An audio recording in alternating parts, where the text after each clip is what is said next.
Good morning, everybody. Welcome to Living Astrology with Janet Hickox. Grab your cup of coffee or your tea, sit back, and let's chat about what is going on up in the stars above. I hope everybody is doing well this morning. It is a beautiful day here and another day of living through interesting times, right? There's an old Chinese proverb that says, may you live in interesting times. And I'd say this qualifies, don't you? Right? Aren't we living in interesting times? So sit back and let's chat about what it is that is making today so interesting. And a quick good morning to people who are just now checking in with me. It's great to see everybody out there this morning. So as we start our day today, we start with the moon, we start with the moon in the sign of Aquarius. Remember yesterday we talked about the fact it would be in the void up until just after midnight my time and after 3 a.m. for those of you on the East Coast. And when we woke up this morning, we would be in new energy, and the new energy is Aquarian energy. So here today, we have the expectation that the moon will also make several different contacts, both to Saturn and Mars that are in the sign of Aquarius. So we have conjunctions at the beginning of the day with the planet Saturn and at the end of the day with the planet Mars. So we sort of bracket the day today with conjunctions.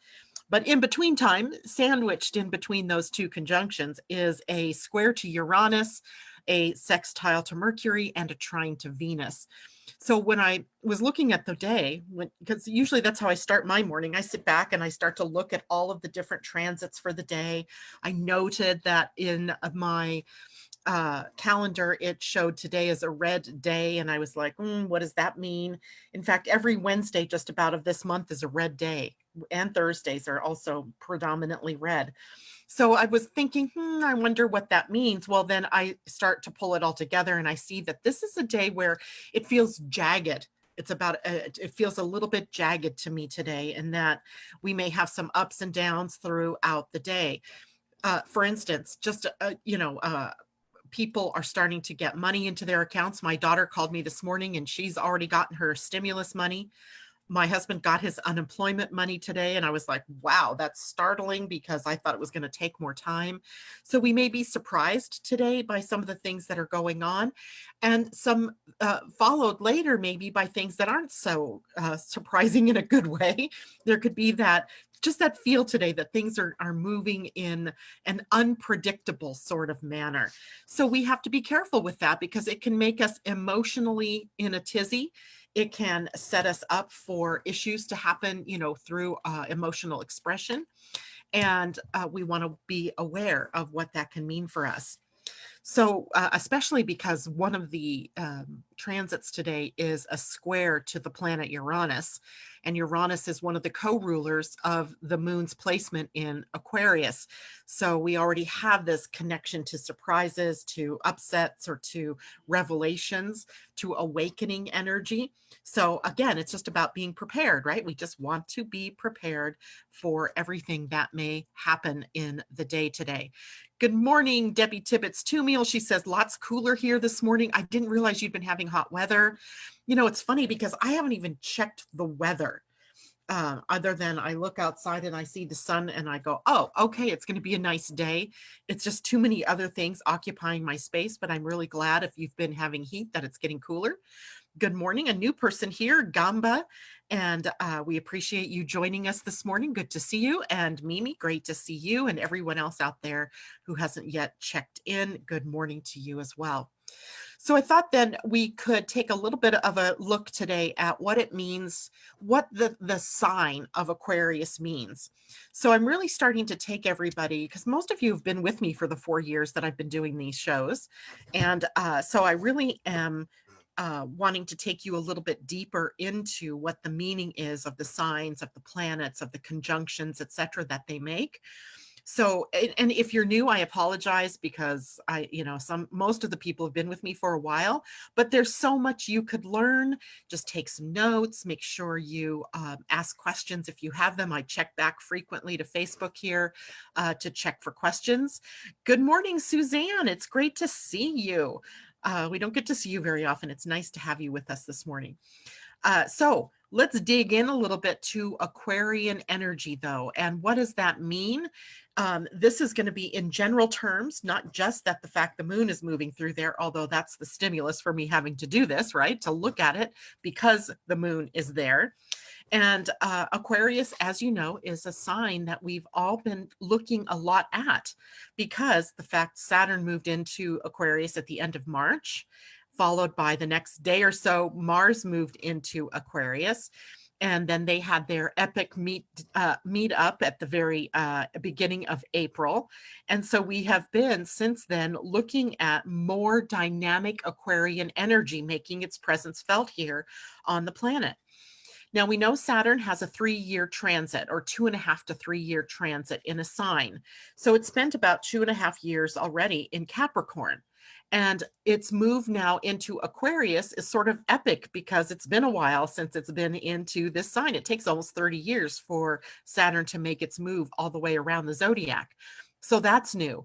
And then Mars joining Saturn at that time, timing wise, it was pretty epic as well, because it changed the conversation out in the world, and it is putting the focus more on humanity, people, right? It's people power now that we're really looking at in terms of the world.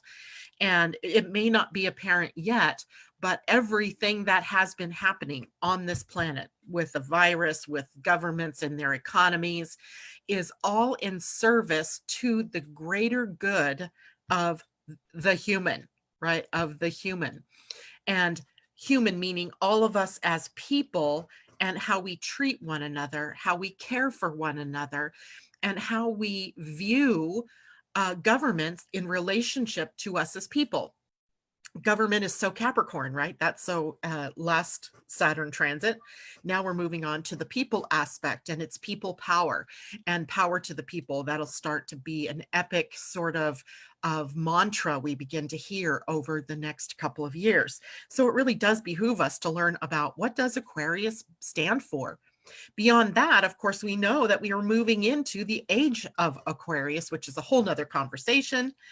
But beyond that, we also know in a couple of years, Pluto, the energy of transformation, death, and rebirth, he is going to be making his move out of Capricorn and into Aquarius.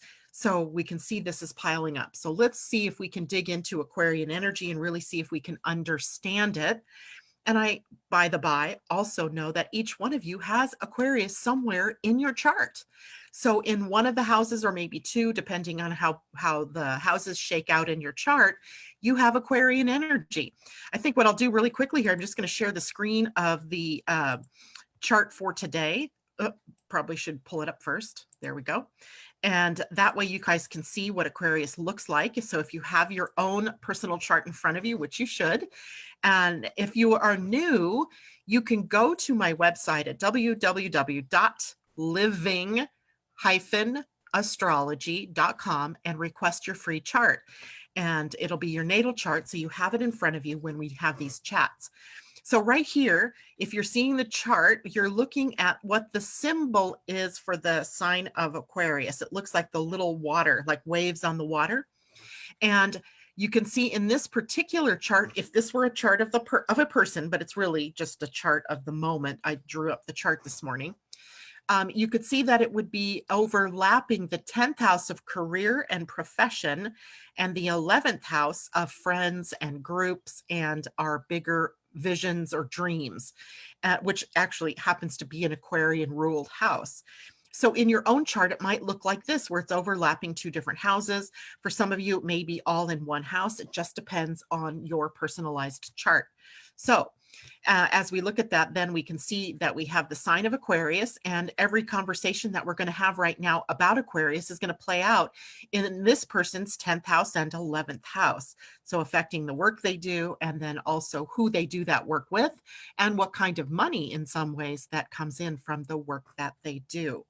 So that gives you a little bit of an idea of how we look to these charts to help us determine how it will be affecting you in your personal life. So again, Aquarius is ruled by the planet Saturn. So Saturn holds rulership over Capricorn, looking to the past and traditions and structures and forms. But then in Aquarius, Saturn holds up the structures and forms of the future. What are we looking at down the line? What are the new trends and the new ideas that and the new technologies that will define the next few years for us here on this little blue planet? But Uranus is also a co-ruler of the sign of Aquarius. It's the more modern ruler of the sign. And in that case, then Uranus is a planet that brings up surprises and has a shocking quality to it at times, as it is set to awaken us or to cause us to rebel or to shake off the chains of the old and embrace what's new. So we have that innovative feeling in the air for the moon coming through this sign. And we also have this look to the future, which can also bring optimism. And there's another transit today that brings up optimism. So maybe we're seeing the light at the end of the tunnel and we're feeling good about where it is that we're heading, buoyed by perhaps numbers in the virus that are going down, and that we can, become much more normalized again here in the near future. So Aquarius rules inventions and inventiveness. So all of those innovative ideas about different technologies, about different medications, different cures, different ways of being are all ruled by Aquarius. There's a brilliance here in this sign, a genius, if you will, and it tends to be something that draws that particular genius out of us when the moon is transiting through this sign, or any planet in this sign. It tends to really highlight what it is that you're here to be genius at. And it could be you're a genius at cleaning houses. It could be that you're a genius in teaching children. It could be anything that you're good at that is highlighted during a transit like this. There's also a sort of eccentric, unique, quirky quality to Uranus and Aquarius here.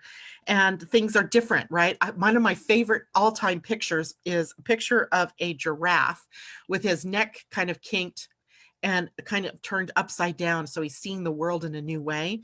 So invention might be that you turn the problem upside down in order to get a different view, to be able to see things differently.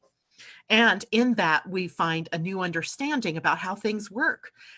Maybe we didn't realize that what made a clock tick, right? Or what made a machine work or not work. So we have this idea of the newness of something, the inventiveness and the quirkiness of the energy. Now, I also told you that this sign, Aquarius, rules the future. So where Saturn is always about time. So Saturn's main, besides form and structure, is about time. In a Capricorn, he's looking to the past and to traditions and the way things have always been. In Aquarius, he's looking to the future and how things might be, right? And what's worthy of taking from the past and bringing it forward into the future. So in the future, of course, we have new trends and new approaches to solving old problems, right? So that ties into our Saturn, Pluto, Jupiter, Pallas Athena that had been sitting at the gate 61, the center gate on the head center in the human design. That shadow energy of psychosis, right? Where we keep trying to do the same thing and expecting a new result, and we're never getting that new result. We're never really fixing the problems because we're approaching the problems in an old, worn out way, in a way that we already know doesn't work. But we keep doing it, right? That's the psychosis there. So the high side now is that we can do new approaches, right? We can approach a problem, even a big problem like the economy, or how do we recover from the results of this virus? How do we treat this virus? How do we roll out the people going back out into the world, into their jobs and so forth? It's going to take a particular brand of ingeniousness to do this, right? So new trends, new approaches, high tech.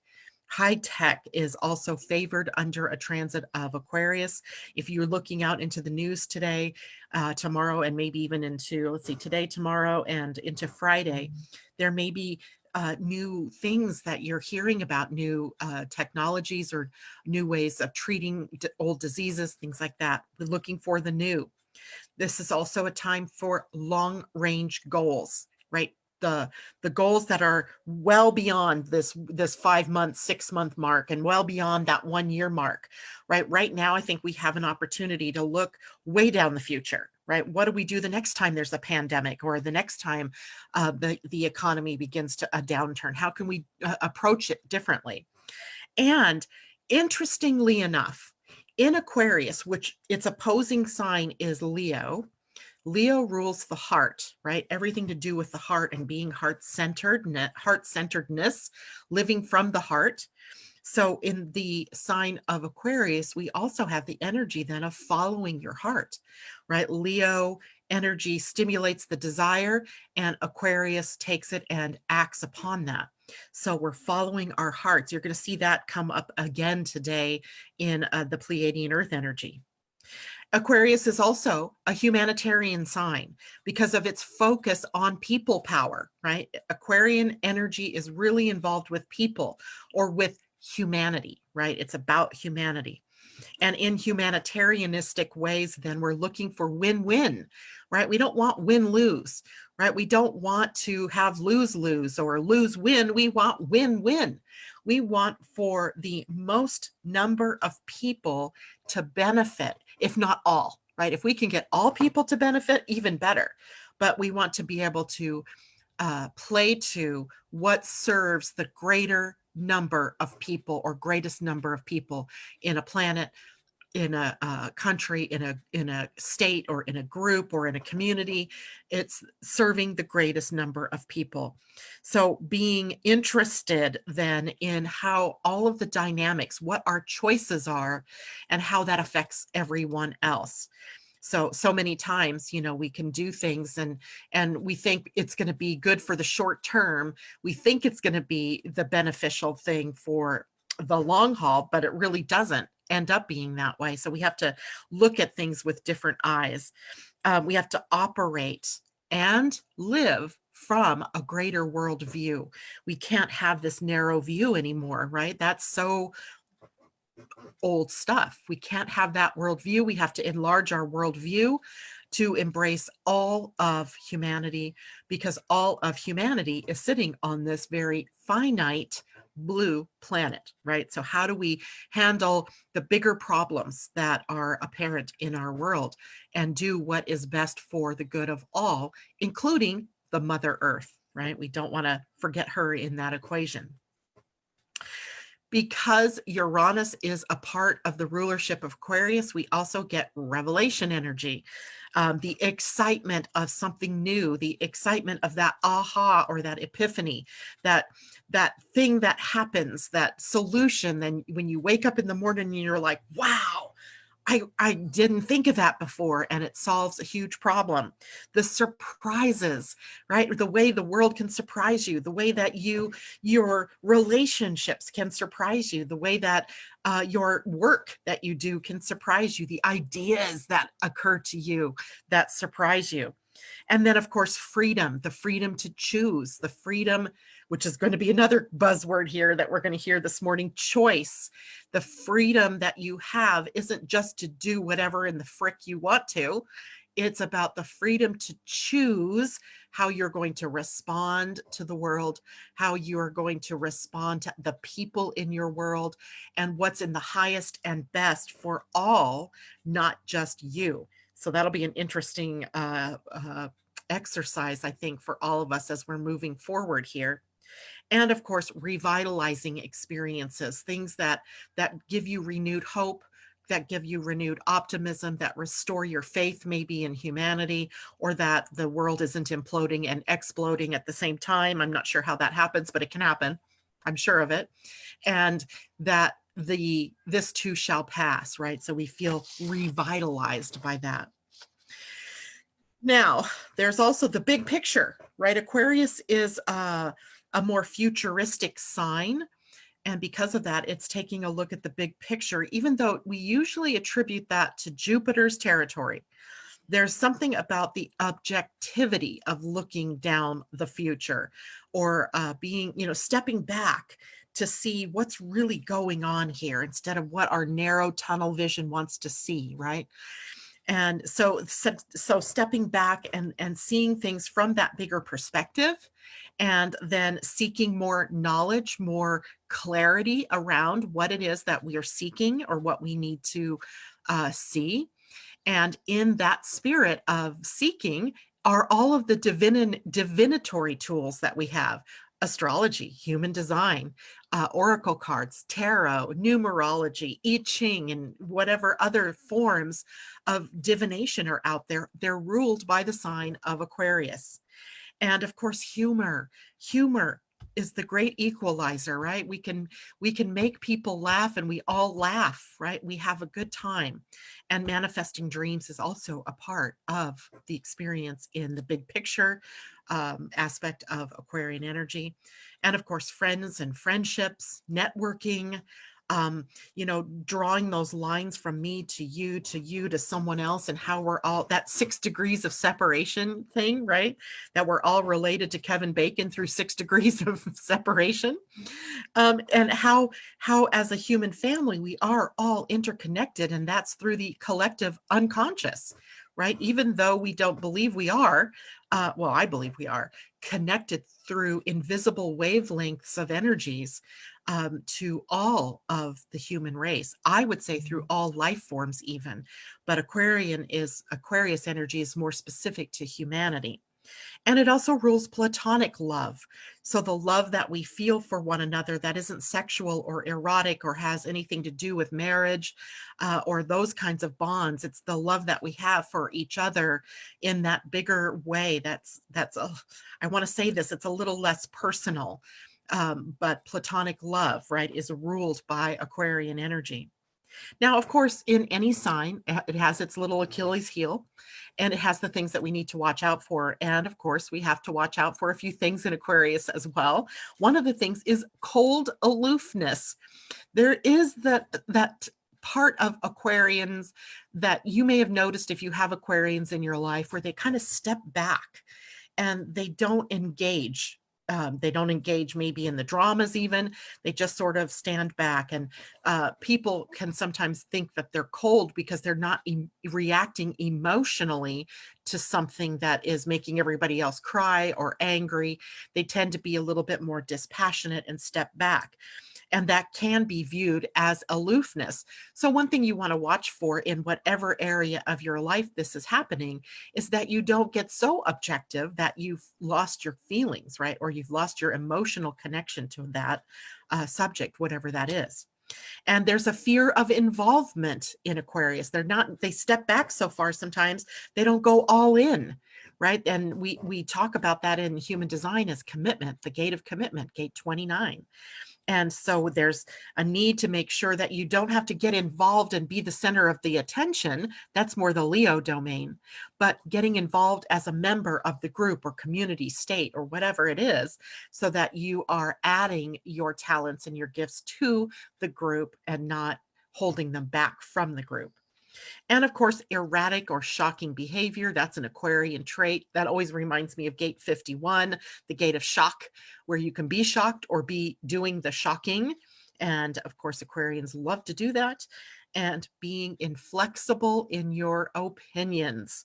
And remember, yesterday we said that Mercury was moving into the gate 17, the gate of opinions, where everybody has an opinion and they believe, they get so engaged in their opinion, they believe it to be right, that theirs is right, yours is wrong, because I'm right. If I'm right, you're wrong, right? And that kind of thinking then goes in a circle and keeps going around and around and around, never actually making progress. So we want to watch out here for being inflexible and not being able to see that bigger picture that Aquarius is usually so good at seeing. All right, so heading back over here to Facebook, let's see how people are doing here. Mimi, that kind of explains a lot as my natal Uranus is in Leo. Yes, exactly. Good morning, Elisa. And Deb Johnson says Aquarius is in my chart is in 3 houses, 6, 7, and 8. That's not terribly unusual, Deb, because of the nature of a chart, where you were born and what time of the year you were born drives really how the houses shake out. So you must have a very wide area of that chart. So you're dealing with the work environment, you're dealing with your marriage or business partnerships or deeper, closer relationships. And then also the gate or the eighth house about transformation, death, rebirth, money coming in from other sources other than what you earn. So that is where, so you may have a really unique kind of relationship with your beloved. You may have a unique relationship with resources, and you may even find that you have a unique working environment. Good morning, Kamal. Great to see you from Pakistan this morning. I love it that we have this global community, right? Where I'm sitting here in this little top corner of Washington State, and very few people actually that join us here in the morning, with the exception of Londa and a couple of other people, are from this area. So widely, we're speaking to people all over New Zealand, Australia, Asia, and Pakistan now. That it's just so cool that we can do that. Amy Moore says the fifth and the sixth house is where Aquarius is for her. Well, the fifth house is about children and love and fun and play. You may like to do unique and interesting things. You may have a unique parenting style if you have children, or you may be interested in doing things differently than other people. And I think you said the sixth house as well, which is also a house of the work environment. The way that you serve the world may be unique to you, uniquely different, let's say. Okay, so let's take a look now at any other questions. Hello from Arizona. That's where Amy is today. I love it, Arizona, nice and warm, I'm sure. Okay, so next. Today is also the day of the Sun square Jupiter transit. Yesterday we had Sun square Pluto. We're still under the effect of that very powerful transformational energy. Yesterday was an interesting day as I felt in myself emotional energy that wanted to expand and explode outward in some ways. And also like just knowing that there's this powerful stuff. It was funny because I belong to this group that here in the area that I live in, I think it's called Next Door. And one of the women on the group is she works for the health department, or she works for the county. Skagit County is the county that we live in here. And she makes everybody aware of what's going on from the county health department, from the level of the Department of Natural Resources. So she's a really good source of information. And she handles the social media aspect of those departments. So she was telling us about there was an outbreak yesterday of 8 new cases of the coronavirus here in our county, which is really a population of only about 125, 130,000 people. So when you take numbers and you crunch numbers, that's not a huge number, but really in this little place where we've been, isolating for a while, it was kind of interesting that suddenly this popped out. And it wasn't a cluster event, meaning it wasn't happening all in one like family or traced to one meeting that people did. This was like spread out across the county. And it was amazing. There were probably 200 to 300 comments to her post. And it was amazing to see how the spectrum that it encompassed, right? People who were supportive of her sharing those numbers, other people who were saying, oh, it's all fake news. And, other people who took that scientific approach and started crunching the numbers. It was fascinating to watch this happen. But more than that, it was fascinating to watch my own reaction as people would say things. And I'd be like, oh, that's bullshit. And I wanted to write back and say things. And I'm like, whoa, wait, back up here. And then other people would say something and I'm like, yeah, you go, girl. Oh my God. So thankfully I didn't get involved. I just stood back and watched what was happening. But it was an amazing exercise in Sun square Pluto, where we have these very powerful forces, right, that are all kind of, struggling to gain supremacy or a supremacy and to be the one opinion that's right. I'm the one that's right. So that's going on still. Right. We have that still in the background today, and it's applied. It's come to exact, and now it's waning. But now in its place is the Sun square Jupiter. Now, Jupiter, we know, is a magnanimous and generous. It does things in very optimistic, big ways. So we have the Sun challenging Jupiter. right? The squares are challenges. So our challenges are like this. We want to get ahead, right? We want to be moving forward, but we have to avoid excesses because sometimes Jupiter clouds our ability to see what's proportional. So we have to stay in proportion while moving ahead. We can't, like, for example, decide that we want to run a marathon when we've never run a mile in our lives, right? A marathon is 26 miles or something like that. So proportional would mean that you build up to that over time. The sun squaring Jupiter can sometimes just take us from 0 to 100 without those typical way stations in between, right? Where we can gain speed or we can gain our chops before we, explode. So we've got to watch that today. We have to watch not going into excess. We have to be realistic in our abilities, right? We have to be very realistic about what we set out to achieve, right? If you have never become, if you've never been an astrologer, deciding today to be an astrologer and just going out there and starting talking about astrology isn't going to help you much, right? Because it's going to break you down because you don't know enough. So we have to be brilliant in what it is that we do best, in our truth, right? And what is our genius, but not go to the extravagant end of things. Generous, yes. Extravagant, no, right? So we have to keep that in mind. Now, the more negative energies here today with Sun squaring Jupiter is a tendency to arrogance. We're going to probably see that in people, either through the news media or maybe just the people that you work with on a daily basis, or just that energy, possibly people working that in a negative way, taking power and using it in an arrogant way or a self-righteous way, right? A self-righteousness, right? Where I'm right, you're wrong, and there's no other way to think about it. On the other hand, we can balance this out by being holistic in the way that we view things and to see things spherically. And when I say seeing things spherically, seeing like all of the dimensions, all of the dynamics, and all of the ways in which things can play out, and holding space for it all to be right. Or maybe it's all wrong, right? It doesn't matter, that it's just all here for us to enjoy and to live through.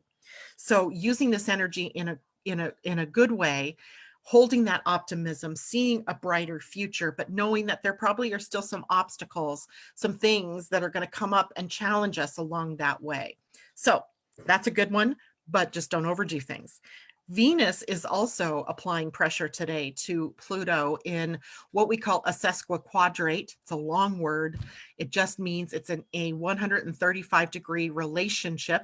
It's the 90-degree square plus a half of a square, right? So 90 degrees plus 45 gives us 135 degrees. It's a minor aspect, but it's one like having a rock in your shoe or a little pebble, a little piece of rock as you're walking, and you feel that and you take your shoe off and you're trying to get it out and you can't, and then you realize it's in your sock and no matter how many times you shake out your shoe, it's not going away.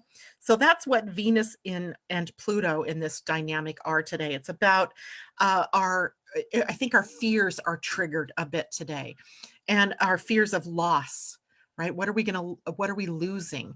Venus, remember, rules our money. She rules our relationships and our values. So this can play out in your relationships. It could play out in your finances, and it might even play out in the way that you project yourself out into the world. So we have to address, what are we afraid of losing, right? What is that we're afraid of letting go of even? What would happen if we let go of our opinions? What would happen? What would happen if I put myself on the opposite side and viewed the world from that side for a moment? What would I see? And how would I change? So there's that. So that underlying tension, underlying doubts, and are being exposed today. They're coming up to the surface. And there's a reason, right? These things don't just happen to piss us off or to put us in bad moods. It's really all about coming up to the surface so we can see it, right? If it's just lying deep within you and you never get a chance to look at it, then it's always going to be somewhat sabotaging you from behind the scenes, right? From the underworld, if you will. Pluto, the underworld. But if it comes up to the surface, when a planet transits across Pluto, it brings those things up and allows us to clear the air, right? To clear that air. So that's what is the good thing about this today, right? Is that we are able to see these things more clearly and then attack them in some way, right? Not attack them to be able to expose them, find out what's really under the surface, and then deal with that energy. Okay, going back, I got something stuck here. Let me refresh this page. So any questions, any problems, I'm totally lost, I need some help kind of things? Hey there. And I don't see anything else. Okay, great.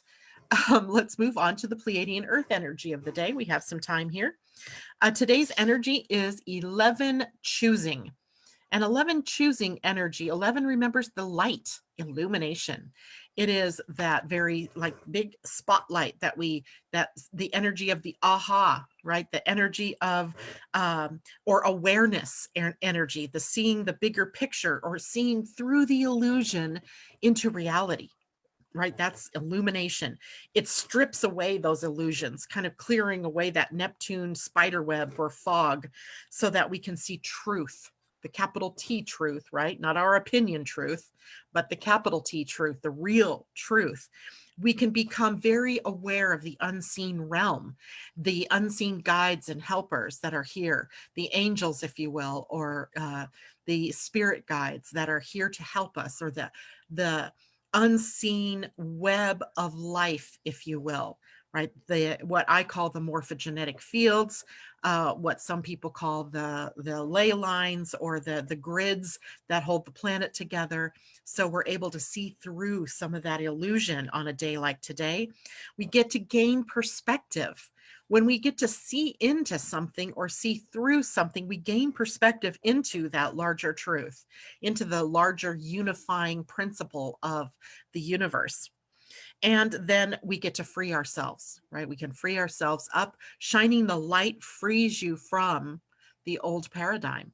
It frees you up to release the parts of the old that no longer serve the new or aren't going to serve you as you move into the future.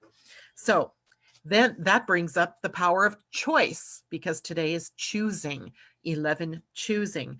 Choosing energy in the Mayan calendar was Eb, E-B, Eb, and it was represented by a road. And often the road brought up the idea of life as a journey. And along the journey, there are many times, many choice points in Greg Braden's terms that would come up. And it is not that the obstacle is there or that you've come to the choice point. It is in the choosing. How do you choose what you choose? So the power of choice is what we are talking about today. Being here in this moment to serve the planet, and let's talk about serving for a minute, because I don't know about you, but I always have a problem as soon as that word shows up, likely because my sun is in the 12th house. It's a house of serving or suffering. And as soon as I ever heard that in astrology, I just wanted to puke because it felt very punishing instead of supporting. So let's take a new look at this word of serving. I prefer, this is kind of Virgo feeling too. And I do have the moon in Virgo. So maybe that's where I come up with this idea that our path of service isn't about being a slave to having to do things in a certain way or to have to always be giving. I think that's one thing that we can sort of get the misalignment with this energy. It's really about sharing. So if we could insert the word sharing instead of serving, by giving of your gifts and your talents, right? Doing what you do best. So we're sharing our gifts and our talents as a path of service, let's say, okay? And then we're also learning to choose from the heart as opposed to the mind that can sometimes tell you, well, you got to do that to protect yourself, because if you don't, you're going to get screwed later. But the heart would say, hey, I want to go in that direction, and listening to the heart as opposed to the mind, right? The mind, we're maybe listening to the heart as opposed to the ego, and choosing from what feels good from this place inside of you, and not from what the outer world tells you you should choose, or what your conditioning from childhood and on up through adulthood would seem to cause you to choose from. Choosing instead from the heart. And how do we make choices from the heart? Well, we do that from a space of love. And so the road energy, or this choosing energy, is about choosing from a space of love rather than from fear or judgment, right? When we choose from fear or judgment, we're going in the wrong direction, right? Then we're going in through the old paradigm of fear, and we're not adding to we're adding to the dis-ease on the planet and not to the healing of the planet. So we need to learn to choose from love, choose from the heart rather than from the fear or judgment. And then we have to also understand how our choices affect everyone and everything on this planet. You're not in a void, right? It's not just you choosing, that it's your choices have rippled effects. I mean, we can all understand that a choice that we might make affects the persons in our lives, right? Our spouses or our children, our parents, or those kinds of people that are close to us. And a choice that we make might also affect our work and the people that we work with. But what we don't always understand is how our choices affect that unseen realm, right? The people that we're all connected to via the unconscious or the collective unconscious. So we have to learn how to understand how our choices affect everything, right? Everything on the planet, everyone and everything. Okay. And in this particular day, there's also this bit of investigative energy, right? Where we want to uncover things. We want to uncover the truth. We want to dig deeper. We want to see what's been hidden. And we choose then to go on a path of discovery instead of hiding or being hidden or having things keep being hidden from us. We dig things up. But then we also have to use what we find in a very spherical way, right? Because what we find may not be the ultimate truth, right? We have to choose, what do we do with what we find out? And we're being challenged through the different obstacles or opportunities that come up to remember the power of choice, that we always have the power, and our freedom, our free will is in what we choose to do and how we choose to react in any given minute based on any given experience that our lives present to us. So that's our day. How's everybody doing out there? It's awfully quiet out there today. Either you're deeply thinking, nobody has any opinions, or I'm really not live. I know I'm alive, but I don't know if I'm live. It looks like I am. So you guys are out there. What say you? Maybe there's another way for me to see. I see more comments that I'm just not seeing. No, it doesn't let me do that. Oh, that is so terrible. Not so much fun. 15 comments, but I don't see but 4 of you. Okay, well, that's all right. I'm assuming everybody is good. Nobody needs anything answered, no questions answered. So today's energy then about seeing things in a new way, your power of choice to choose how you want to see things, how you want to engage with the world. And also that Sun square Jupiter, make sure you don't overdo anything, right? Even going out and laying in the sun to get a suntan can be overdone, right? And then the result is that sunburn. So we're doing things today in proportionally, which I know sometimes it's hard to do, but that's what we are here for. Yes, you are live, just quiet. It's a good thing. And yes, I'm here. Thank you. I'm glad that you guys told me that. I know that it tells me I'm live, but it doesn't tell me for sure sometimes for a while. How the other day where I just sort of dropped off and went away. It didn't tell me that for a long time. I only knew it because Zoom never connected. So I realized it from Zoom, not from Facebook. Okay, guys, if anybody has any questions, you can let me know that through the chat here, or you can email me at janet@living-astrology.com. And Deb Johnson, I really like Zoom. You did mention about meeting differently. This is a great option. So what I do, Deb, is I go to Zoom. I start Zoom first in the morning, and then Zoom has an option to let you go live on Facebook or on YouTube or on something else Facebook does called Workplaces, I think.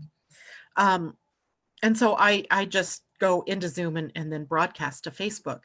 What I'm going to change to is doing the broadcast live to YouTube. It might help me a little bit to cut out a step that I have to do in the morning, taking the video from here and putting it up on YouTube. But I do love Zoom. So the option that I was talking about, I know what you're talking about now, the other day, is that you guys I could send you the link to the Zoom broadcast. And if you joined up in that link, you would become live with me on Facebook.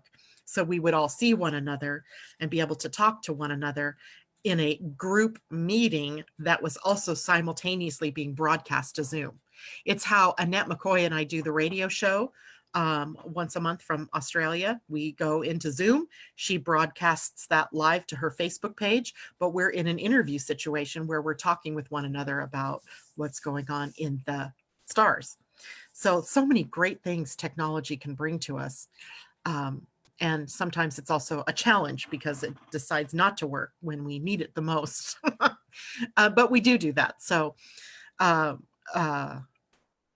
yeah, we might try that one morning just for fun. All right, guys. Well, that is it for me today. If you, again, have any questions, you know how to find me. I will see you tomorrow morning at 8 a.m. Pacific time, 11 a.m. on the East Coast. Until then, have a great day. Love one another. Mwah. Bye for now.